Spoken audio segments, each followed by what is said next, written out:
Hey bestie, so let me ask you a question. Have you ever decided to kind of like end the new year on this like sad, depressing, emotionally damaged, emotionally wrecked, just emotional? No, that's just me. In that case, I'm just gonna explain to you and talk to you about the books that I read in December and the one that left me emotionally damaged that I'm still somewhat trying to recover from that damage. And who better than to talk about it with? You. The first book that I read in December was A Discovery of Witches by Deborah Harkness. I feel like I was definitely taken into this world with such lush and beautiful settings because the author definitely did that for me in here. Like, she was able to describe the setting so perfectly, so vividly. Like, literally, I felt like I was in this world. Now, the thing is, that could also be a downfall. I feel like, in a sense, the author took so much time with the world building and like all the little like mundane small details that it kind of made the book and the story slow. And then we're gonna go into like talking about these characters, right? So we have the vampire and the witch, right? And I love me a good vampire witchy paranormal story.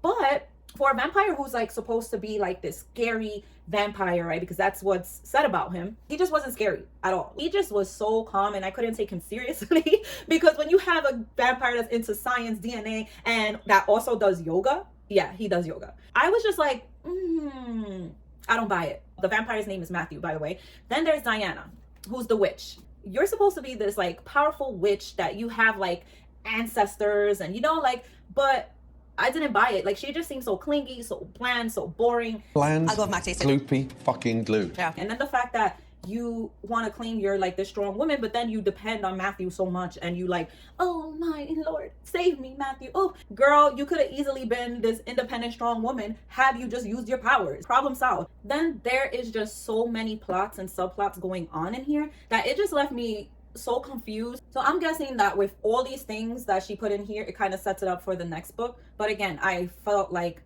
she probably should not have thrown all those plots in here and left it for the next book or the next few books, you know? But then again, what do I know? I'm not an author, right? I'm just a reader and I review it. So there's that. I ended up giving this book 3 stars because I just found it pretty okay. They say that this book will appeal to like fans of Harry Potter and Twilight. And I was like, that's interesting because I am not a fan of neither of the two. Actually, comes to think about it, the way that it compares to Twilight is that Miss Deborah here did make the vampire like these gentle, loving creatures. You know, he don't sparkle, but he does yoga. So there's that.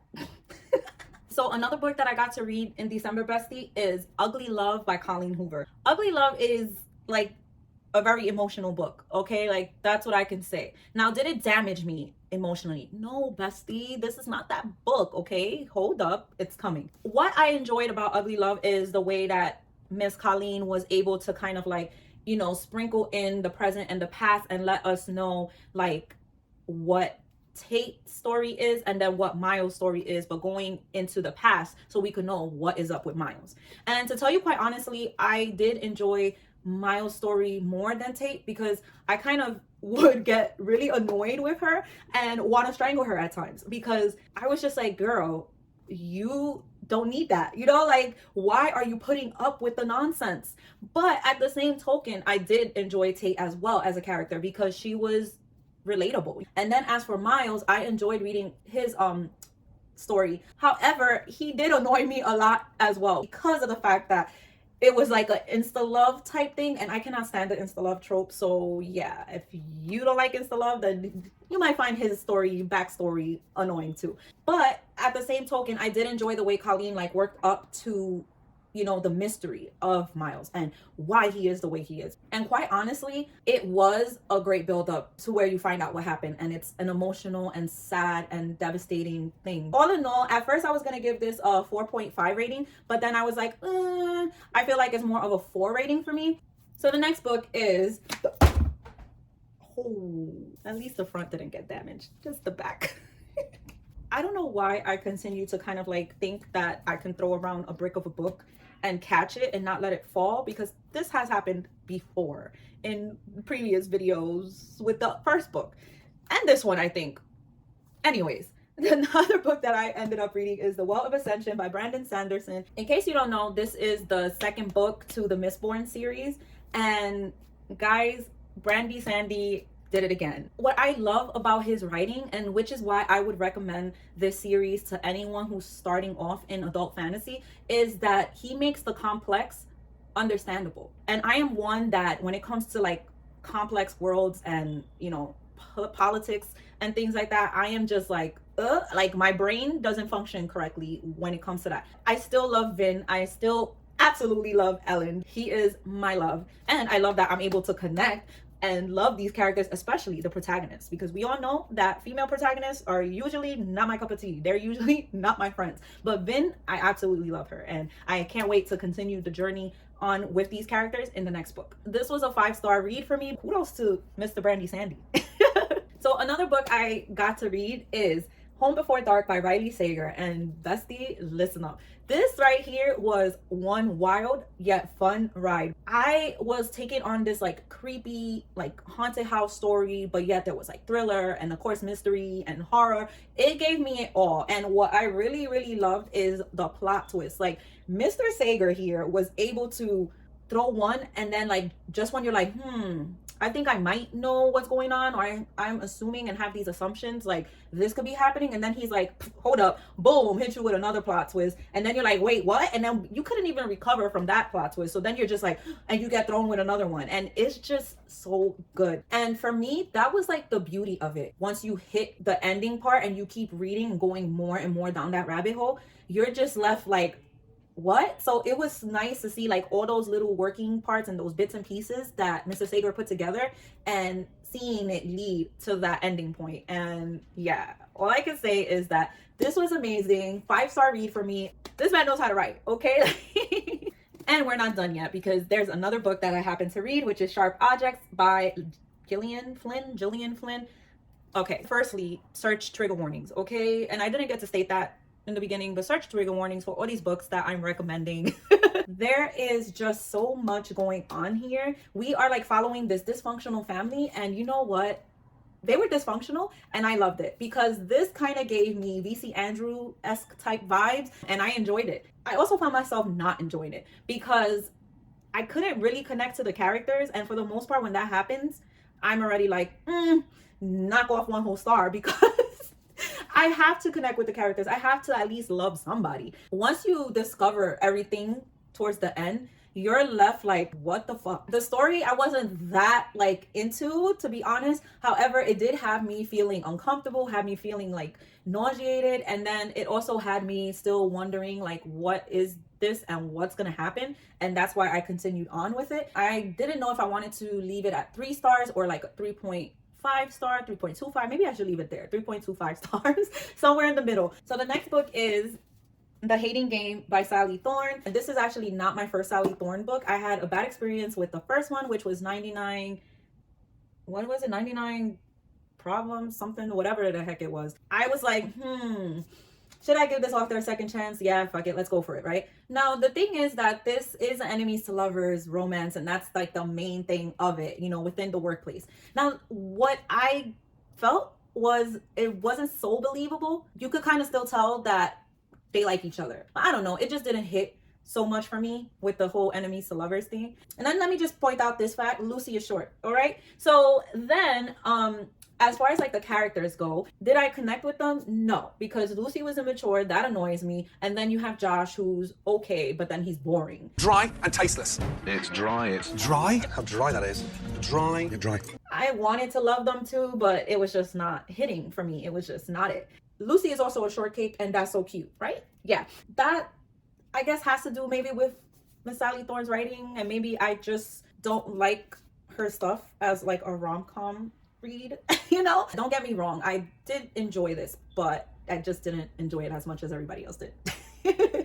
And let me point out again that Lucy is short. She's probably like, you know, the height of a 12-year-old or something, but yeah, Lucy's short. You must be wondering why I keep saying that Lucy's short. Well, that's because the author wanted to make sure that she drilled that into your head, which I found super annoying. And it kind of reminded me a lot of it was 99% Mine. That's the first book that I read by her, and I'm just like, we don't need to continue to be reminded that Lucy is short every single chance you got, every single chapter. It's like some kind of reference to her height. That was very much annoying, if I didn't state that before. Yeah, I think reading Sally Thorne has me repeating how annoyed I was with it. So with that said, I only gave this 3 stars. I found that it was okay. It wasn't like a bad rom-com or anything like that, but it wasn't like, oh my god, I love this type rom-com, you know? And there's another one for you. I really think I gotta start throwing the books around because they're getting hurt and we don't want to hurt our books. And I have another one for you, and that is Grown by Tiffany D. Jackson. It's a YA contemporary, so of course, you know, it's going to dive into some topics in a lighter note. However, this one was definitely able to basically dive into it and fully dive into it. I felt that this book is very much needed. It's very much getting like the message out there that, you know, like, there are predators in society and they will take you and manipulate you and make you think that they are your world. Me as a mom, it kind of makes me think of my daughters and what I would do in this situation. So yeah, it really had me thinking a lot about those type of things, because even myself being that age, I know the disgustingness of men that I had to deal with and still deal with even now and as an adult. Then there's also the suspense aspect to it that I felt like, you know, for a YA contemporary, I felt that the author did pretty well. It kept me wanting to find out more, wanting to see where Enchanted Story would go, and wanting to know more about Corey Fields as well. The only thing that I will say is that I didn't like the way everything went, you know, like was wrapped up, because I felt like it was rushed. With that said, I gave this a 4 stars. I highly recommend it because I feel like it's an important read and it covers the topics pretty well. The next book I read is A Man Called Uwe. I think it was how it was pronounced in the audiobook. Uwe, something like that, by Frederick Bachman. I am so glad that I read this in December because I literally felt like it was the perfect December read. This is not my first book by Frederick Bachman. I also read Anxious People and I loved it. So when I was going into this one, I was like, hopefully I love this one too. And guess what? I did. I kind of fell in love with Uwe, all his grumpiness, all his like set in his own ways type man, the narrow-mindedness. I don't know. It was just so much fun to read Uwe's like story and his character. And I think that Frederick Bachman killed it by like being able to write this character, this old grumpy man. It was so realistic to me. I literally felt like I knew Uwe. I literally felt like I was one of the people in this story, like getting annoyed with him, getting angry by him, laughing with him, laughing at him. And like most of all, like getting to know him along the way and feeling this connection with him. And that's what I felt with this one. I would highly recommend this. If you couldn't tell, I gave this one 5 stars because I absolutely loved it. So another book that I was able to read is Finale by Stephanie Garber, and this is the finale of the Caraval series. No? You see what I did there? This is book 3, so I can't really fully go into like any full details. To tell you quite honestly, this one didn't really hit that much for me neither. Like the writing again was nice because Stephanie Garber does weave this world and make it into like this beautiful thing, right? But it just didn't do it for me. Like I was still very much annoyed with Scarlett. You know, she has like a very like significant part in this book, but I just wasn't convinced of how significant she was. And then we get to find out about the Fates, which I felt was nice to find out about, but then when you find out more of that specific fate and he's like the villain, and then things happen where it's just like that's it, you know, like I was just like I don't know. All in all, this was a 3-star read for me. I felt this was okay. Okay, so the next one is The Bowmaker by Sarah Beth Durst. So in this one, I enjoyed the world, the storyline, the magic system that the author was able to put together. It was pretty like fast-paced, and at times I kind of felt like, okay, wait, slow down. But all in all, I still did rather much enjoy that about the book because I don't really care too much for slow-paced books. Then the other thing about this one is the characters. I like the whole like family dynamic of them and like how they supported each other and that they were just like always there for each other, even like 25 years after. Kreia as a main character, I didn't really care for her because I just found her boring. You know, like you're the leader of this like group and you are just like, how's our signature dish? Bland as fuck. I actually kind of like enjoyed Zara more than I enjoyed Kreia, and Zara's just like the side character. So yeah, she kind of was more fun and entertaining than Kreia was. Then the other thing that I kind of had a problem with is that like the stakes in this story was like very high, you know, like that's what the author kind of like was putting it as. I just didn't believe it. I didn't feel that sense of urgency. I didn't feel like, oh my God, this is gonna happen, we gotta do something about it, you know, like I did not feel any of that. There was no tension in this, and there was like no anticipation. It didn't make me feel that way. So it was just like, oh, okay, so I guess it's not as important as you trying to make it seem and as you say it is, because you guys are just chilling, like having a cup of coffee, talking. Speaking of, yeah, it was kind of like that. What I did really love about it is the whole magic system, because it was, you know, all about like bone and how they're able to read bones. Each character had like their own way of using the bone magic, and that to me was pretty interesting. All in all, I did enjoy this one. I gave it a 4-star rating. I definitely recommend you pick it up if you're looking for a fast-paced type fantasy. All right, loves, so now we're going to get into that emotional book. And can I get a drum roll, please? Because when you see which book this is, you're going to be like, what?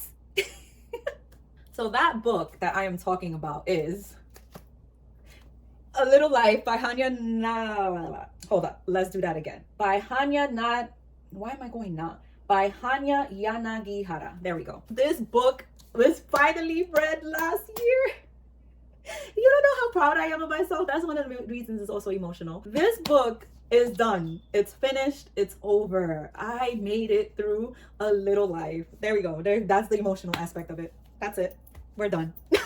No, just joking. Firstly, if you don't know by now, definitely you have to check for trigger warnings on this. I related to Jude so much, and it was just like a lot. I just wanted all the good things for Jude, and this book, although I did not like cry during those points when you find out what happened to Jude, but in the present time too, like things that happened to him, and it was just like, oh my God, like he does not get a break, and I just wanted him to be happy. It did get me emotional, and I can understand why people cry and kind of break down and have emotional damage after this book, because there is so much and there is so many heavy topics in here, and you grow with these characters, and Hanya does it so well. I gave this book 5 stars. I love this book, and I definitely would recommend it, but just make sure you could handle these type of triggers. So bestie, let me know down below how many books you read in December. Like, what was your favorite ones? If you read any of the ones that I read, let me know as well. Like, what did you think? Do you think any differently? Because I always check my comments every day, because you know your girl got nothing better to do, so hey, why not? And if you have not subscribed yet, make sure you subscribe and hit that like button, because that definitely helps your girl out with the channel. If you'd like to support me even further, I do have a Discord server, Totally Book Club, where you can come in and chill and we could chat it up. There's a free option, and then there's also the premium subscription option. I'd love to have you join us. We do a lot of stuff in there. We have a book club, we have sprints, we have readathons, we have some exclusive perks and videos coming up, and yeah, I would love for you to join us. So bestie, I love you so much, and I'll see you in my next video. And if you still want to watch more of my stuff, well, check out this playlist right here. I think you'll enjoy it.